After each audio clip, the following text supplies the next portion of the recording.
Jeffrey Dahmer, Ted Bundy, David Berkowitz, Ed Kemper, Kenneth Bianch. All names of infamous serial killers. If you've ever heard of their gruesome crimes, you may have found yourself wondering, what type of person could do such a thing?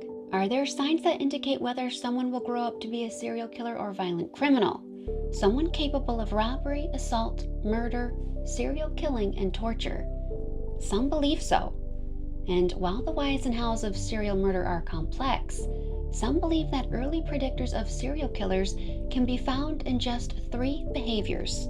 Today, we'll be diving into the Macdonald Triad Theory. The idea first gained momentum when researcher and psychiatrist John Macdonald published a controversial paper in 1963 titled "The Threat to Kill." In it, John suggested there could be a link between certain childhood behaviors and a tendency toward violence in adulthood. You see, criminal motivation remained mostly a mystery up to that point. But if we could identify certain signs in childhood that point to violence in adulthood, perhaps we could intervene. In addition to a history of great parental brutality and extreme maternal seduction, Macdonald identified animal cruelty, fire setting, and persistent bedwetting past age 5 in childhood as predictive factors of future aggression and violent behavior in adults, particularly a tendency toward committing homicide or serial murder. The last 3 behaviors became the basis of the Macdonald Triad, also known as the Triad of Sociopathy or the Homicidal Triad. But why were these 3 singled out? John Macdonald developed the Macdonald Triad in 1961 after noting that certain behaviors often showed up in the childhoods of his most aggressive and sadistic patients during his time at the Colorado Psychopathic Hospital in Denver, where all of his patients had threatened, but not necessarily committed, violence as an adult. John had studied 100 patients. He compared 48 psychotic patients against 52 non-psychotic patients who all had threatened to kill someone. 55 were male, 45 were female, and they ranged in age from 11 to 83. Let's take a look at the first of 3 behaviors labeled as main predictors of serial violent behavior. Bedwetting, also known as enuresis. According to Macdonald's theory, bedwetting that occurs continuously after a child turns 5 was thought to be a sign that the child is continually stressed or anxious. Wetting the bed would not only make the child feel embarrassed, but also like they're in trouble, fueling feelings of self-hatred and aggression. As the cycle continues, the child can feel more and more anxious and helpless. There's no doubt that fire is both captivating and intriguing. Think of how many times you've sat around a bonfire gazing into the flames, getting lost in your own thoughts. As long as caution is used, enjoying your time around a fire is harmless, but some children tend to get a bit too preoccupied with it, and when they start to use it as a weapon to harm or destroy, it becomes a problem. Macdonald suggested that setting fire may be used as a way for children to vent feelings of aggression, helplessness, and internal anger brought on by humiliation from adults who they have no control over. It's often thought to be one of the earliest signs of violent behavior in adulthood, and while fire setting doesn't directly involve a living creature, it can still provide a visible consequence that satisfies the unresolved feelings of aggression. Animal cruelty is arguably the most disturbing and potentially valid behavior in Macdonald's Triad. After all, the vast majority of children love animals and seek to protect them. Oftentimes, it's small animals that bring out the nurturing side of children. That's why it's a big warning sign if a child begins to abuse animals. John believed cruelty to animals stemmed from children being humiliated by others for extended periods of time. This was especially true of abuse by authoritative adults, who the children couldn't retaliate against. Children instead acted out their frustration on animals to vent their anger and redirect it onto something weaker and more defenseless. This might allow the child to feel a sense of control over their environment because they're not powerful enough to take violent action against the adult who's causing them harm or humiliation. This type of behavior boils down to gaining back the power that they feel they've lost. And we aren't talking about pulling the legs off spiders, wings off flies, or a young child pulling on a dog's tail. we're talking about senseless and brutal killing, repeated violence without remorse. Think along the lines of decapitating cats and dismembering pets. Judy Ho, a clinical and forensic psychologist, said cruelty to animals often shows that it's something beyond environmental for these children, something biological, perhaps like a missing sensitivity chip. Cruelty to animals is said to be practiced for a larger victim, say like another person, graduating from a low-risk victim to one with considerably more risk. Could this type of behavior also point to a lack of empathy? It's believed that children that torture animals literally feel nothing for them. Studies show that psychopaths use the same methods of torturing people as they did to small animals they abused when they were children. But is it accurate? It's worth noting that Macdonald himself didn't believe that his research found any definitive link between these behaviors and adult violence, but he documented them anyway. In his 1963 article, he stated, "This study did not provide criteria for the prediction of homicide." Still, his findings were enough to catch the attention of researchers for decades, who all had one goal in mind. Is it possible to make a connection between the Macdonald Triad and violent behavior?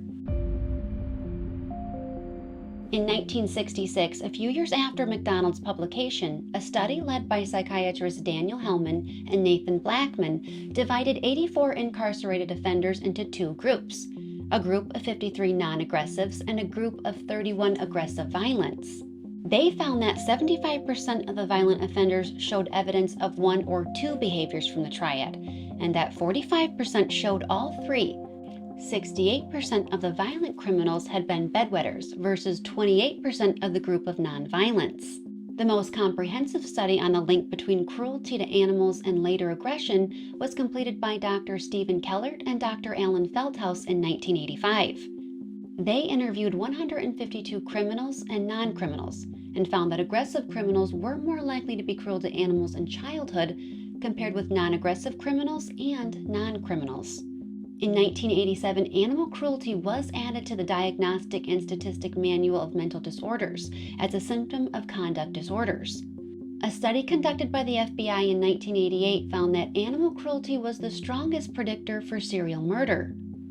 A 2001 study has found that juveniles who were cruel to animals as children were more likely than those who were not cruel to animals to engage in repetitive fire-setting behaviors.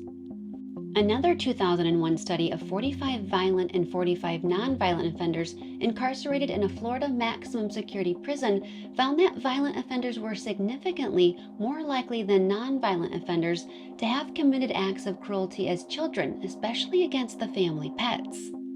The study also discovered that the way in which violent offenders abused animals as children resembled the methods they used against their human victims. In a 2003 study of 43 male inmates who were considered violent offenders, 56% admitted to having hurt animals. Critics of the research done over the years have said that the studies have all been done with too tiny of a population sample, and the empirical research is too limited. But despite the controversial academic results, there does seem to be anecdotal evidence that supports the theory, at least in part. Let's take a look at some of the most infamous killers that fit into the Macdonald Triad. Ed Kemper brutally murdered 10 people, including his grandparents, his mother, and his mother's best friend. Prior to this, Ed started torturing animals from a young age.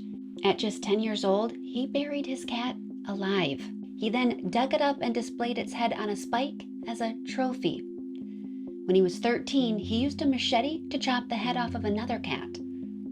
Dennis Rader, better known as the BTK Killer for what he did to his victims, bind, torture, and kill, murdered 10 people around Wichita, Kansas between 1974 and 1991. He first discovered as a child that he enjoyed binding, torturing, and killing by experimenting on animals. He would find stray cats and dogs and hang them. And as a boy, Dennis wrote in his journal about watching his grandmother tear the heads off of chickens and how it aroused him. Gary Leon Ridgway, also known as the Green River Killer, was convicted of murdering at least 48 female prostitutes and runaways in the state of Washington between 1982 and 1998. He would choke and strangle his victims with his bare hands, or with the help of extension cords and towels. He committed arson, wet the bed until the age of 13, and he tortured animals. As a young boy, he killed a cat by trapping it in a freezer. David Berkowitz, also known as the Son of Sam, terrorized the New York City area from July of 1976 to July of 1977. He killed 6 people and wounded 7 using a .44 caliber bulldog revolver. When police searched his apartment, they found satanic graffiti drawn on the walls and diaries detailing his alleged 1,400 arsons in the New York area. As a child, his love for fire earned him the nickname Pyro from his classmates, and by 13 he started to kill and torture animals. He killed his mother's parakeet by giving it small doses of cleaning fluid over a period of 3 weeks due to jealousy of the bird getting so much of his mother's attention. He'd killed bugs by burning and gluing them with rubber cement. Jeffrey Dahmer, who was dubbed the Milwaukee Cannibal, killed 17 men and boys between 1978 and 1991, starting when he was just 18 years old. He began abusing animals at age 10, and his fascination with keeping body parts began with animals. He kept chipmunk and squirrel skeletons in a backyard shed, and even had an animal cemetery in his yard, complete with graves and crosses. His neighbors remember seeing frogs and cats impaled and staked to trees. He used to ride his bike around while looking for dead animals to take home and mutilate. Together or alone, the triad behaviors can indicate that a child has a dysfunctional home environment, poor coping mechanisms, or a developmental disability. One thing everyone agrees on is that our childhood experiences shape us into the adults we are today. What do you think about the Macdonald Triad? Is it something that you were familiar with before today's video, or is this the first time you're ever hearing about this theory? Even though the results are controversial, as someone who delves into the true crime world, it's remarkable the number of killers who do fit into the Macdonald Triad. If you enjoyed today's video, give it a thumbs up, and hey, while you're at it, consider subscribing to the channel so you don't miss out on the next investigation.